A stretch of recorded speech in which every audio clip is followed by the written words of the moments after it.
My goodness, looks like the Terrans surviving of that battle are coming out to fight. They're moving out to engage this position. He's got a bunch of zealots that he's just warped in, and he's engaging that tough Marauder force. The Marauders are having a lot of trouble. They're backing up. They're focus firing on the zealots, trying to slow them down, trying to buy themselves some time, trying to hope they can wear down those zealots with repeated use of their concussion missiles. Ooh, and you have them turning around just trying to get off one shot and continue running away. They're trying to kite that zealot away as fast as they can. Are they going to be able to take down that probe? Those two Marauders. We've got a zealot and a probe in hot pursuit of those two Marauders, and they are able to take down both of them. Oh, but 3 more zealots come into play, and those Marauders are not going to see the light of another day. Yeah, they're absolutely toast. So he managed to eke out a little bit of a victory there, but it wasn't enough. The warp in really helped the Protoss player get back into the game, make sure he got some forces down on the battlefield, and maintain control of the middle of the map. It's very important for the Protoss player right now to maintain control of that middle area so he can keep up the pressure on the Terran base. That's right. Pressure is extremely important in StarCraft 2 because if you leave anyone alone for a given amount of time, you can get steamrolled. Yeah, absolutely. Now, it looks like the Protoss player has managed to expand here.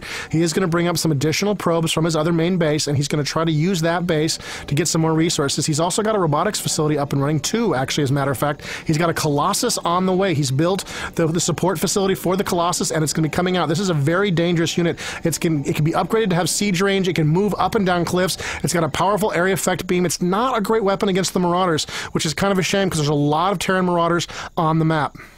If we did see a higher number of Colossus working together in unison, we could absolutely see those Marauders get threatened huge. But, I mean, he's not really planning on killing the army. Right now, all that this Protoss player wants to use those Colossus for, likely, is to take out that expansion now that he's found it with his Observer. He's just seen it with that Observer. This is a flying cloaked unit for the Protoss that allows him to fly around and see what's going on, detect units, and you can see that he's got it up there, up that cliff. He's seen what's going on. He sees the expansion, and now he knows that what he thought was a winning game is not going the way he was hoping it would, and so now he's got to move to engage that expansion, and he's bringing over some zealots. No doubt he'll bring over his Colossus and some additional forces and try to break through those rocks. Of course, the Terran player has control of that watchtower, so he can see what's going on. The Terran player is fully aware of what's happening. He sees those rocks under attack.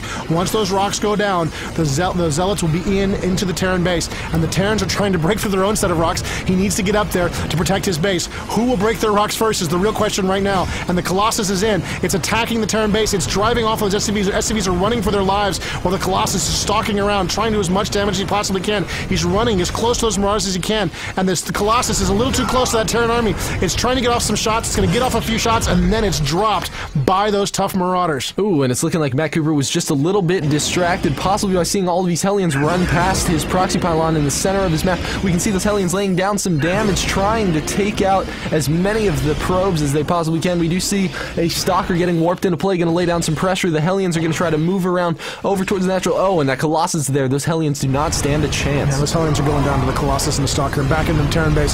The Zealots are in among the SCVs once again, doing as much damage as they can to the Terran economy. Just tearing away. But that's a lot of Marauders. That's a lot of Stalkers in the way, and the SCVs are fighting back as well. You can see one of the Stalkers is brought down by combined SCV and Marauder fire, and the few Protoss survivors from that failed assault will limp away to safety. The Observer remaining overhead to watch what goes on inside the Terran base. So fortunately enough for the Protoss player, he does still have that proxy pylon up there, but unbeknownst to him, on the production menu, we can see that the Terran player is researching Cloak, which is going to be devastating versus anything on the Protoss force because he doesn't have cannons placed around his bases. Absolutely, and so the Terrans are researching Cloak for their Banshees. The Banshee is a very deadly air-to-ground gunship that can do a lot of damage to the Colossus, a lot of damage to a lot of other units. He really needs more observers in the air if he's going to spot those cloaked Banshees, and it looks like the Terrans are feeling like they can make a push here. He's bringing in his Hellions, he's bringing his Marauders, his Marines. This is a small but deadly Protoss force, but he is backing up, trying to buy time for his units. It looks like some of his Zealots have gotten stuck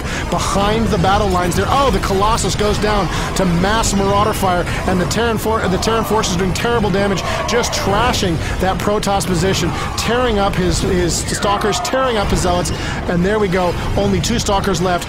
Both go down simultaneously to some great micro by the Terran player. It looks like that proxy pylon, which has been so great for the Protoss player throughout the game, is finally going to go down. That's right. And over here we do see a couple Stalkers. They're looking to pressure that the Terran high ground expansion because they know that your enemy getting free minerals is never a good thing. Yeah, absolutely. So he's going to move in here and see what he can do, but there is a Banshee in play. The Stalkers are pretty strong against the Banshee, but the Banshee gets a couple of free shots in before the Stalkers move in, and you can see it's just not going that well for him.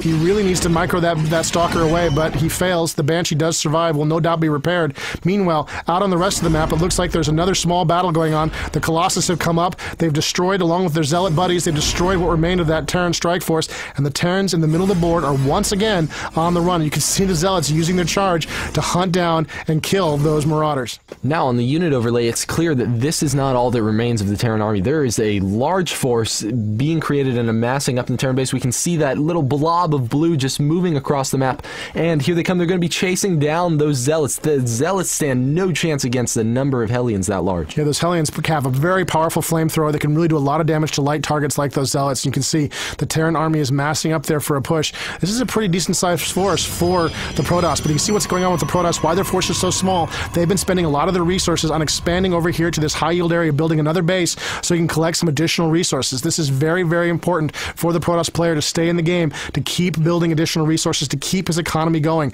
And here come the Banshees on the loose, flying around the map, looking to cause some trouble, and it looks like there's a single SCV from the Terrans scouting around, trying to make sure that the Protoss player is not expanding. That's right. We have certainly seen David Kim's Banshees wreak havoc on Matt's expansions before, and here we go again. We're going to see these Banshees just getting controlled, trying to take out probes one by one. I mean, one attack from each of these Banshees on any of those probes, and they go down very quickly. We do see a Stalker brought into play, going to try to pressure those Banshees, but the Banshees are, of course, going to move away because they don't want to get killed. Yeah, so he wants to keep harassing them. He doesn't even take a lot of damage on them because he wants to keep the pressure up, and he knows there'll be more Stalkers warping in where those came from. And here comes this scout. This is incredibly important for the Terran player. He's going to spot this expansion now. There were a couple of cannons being built, but they're not up fast enough, and the SCV gets right inside. He's going to get a good look at that base, and here comes the Terran player. He wants to push now. He's moving in, trying to engage those Colossus, and it looks like he's managed to do a lot of damage to those units. Oh my god, one of the Colossus is taking just a beating from those Banshees. The Hellions are backing up under that withering fire,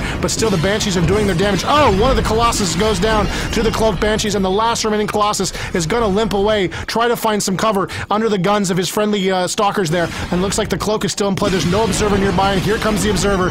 The Observer's moved in. Now the Banshees can be seen, and one is destroyed. Ooh, what a good attack by the Terran player. Oh, and now that the Terran player is able to see this Protoss expansion, he's going to be moving over there with this large amount of Marauders. That is 12 Marauders and an additional 4 Hellions are just absolutely going to be able to tear those cannons apart. There was a unit trying to be warped in, but he focused it during the 5 seconds that it was getting warped in and killed him before it was able to hatch. Yeah, absolutely. It looks like the Stalker's going to come in and try to bail the situation. But that's way too many Marauders for that Stalker. He hasn't got a lot of hope of dealing with the situation. And still no real practical way to deal with that many Banshees. He has dropped a number of them, but it looks like he has lost all of his Stalkers, and now the Colossus is trying to get to a position where it can fire at the Marauders, but it's just taking a pounding from those Banshees, and this base is going down.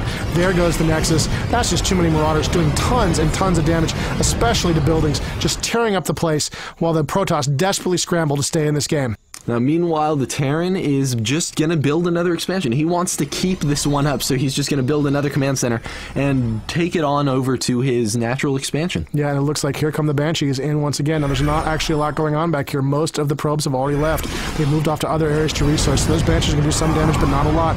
Meanwhile, at the front of the Protoss base, the Terrans are pressing in. The Protoss don't have a lot on the field. You can see they're not producing almost anything. There's only 3 Zealots being warped in right now compared to the large number of forces being created by the Terrans.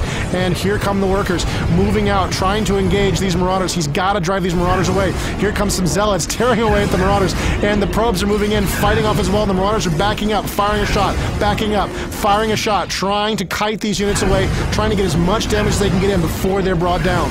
They just need to leave this force as beating as they possibly can, because right now David Kim is just trying to maintain the pressure while he continues production. We can see his resources are doing amazing. I mean, right now Matt Cooper's falling behind because he's using all of his probes to try and harass that the Marauder force. And there go the probes back to production. Not very many left. It looks like he's got a couple of Zealots in play. He's very carefully trying to battle out against these Marauders. I don't think the Zealot's going to survive. It's going to be a very close battle between these two, and the Zealot wins narrowly with 17 hit points remaining. The Zealot is the victor. A very small victory. victory for a very, very troubled Protoss player. Wow, and David Kim is actually doing even better than we may have thought. He does have another expansion down in the bottom left of his base and has this huge, overwhelming force moving across the center of the map to seal the deal. Yeah, and here is the trouble coming in for the Terran player, a huge force of Hellions and Marauders. There's really nothing on the ground that can stand up to this. He needs some air forces to deal with it, but he doesn't have them, and here comes the last of the Protoss defenders,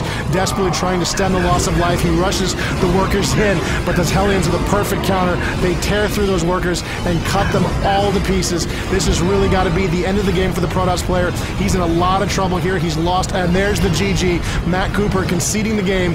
Good game, he says to David Kim.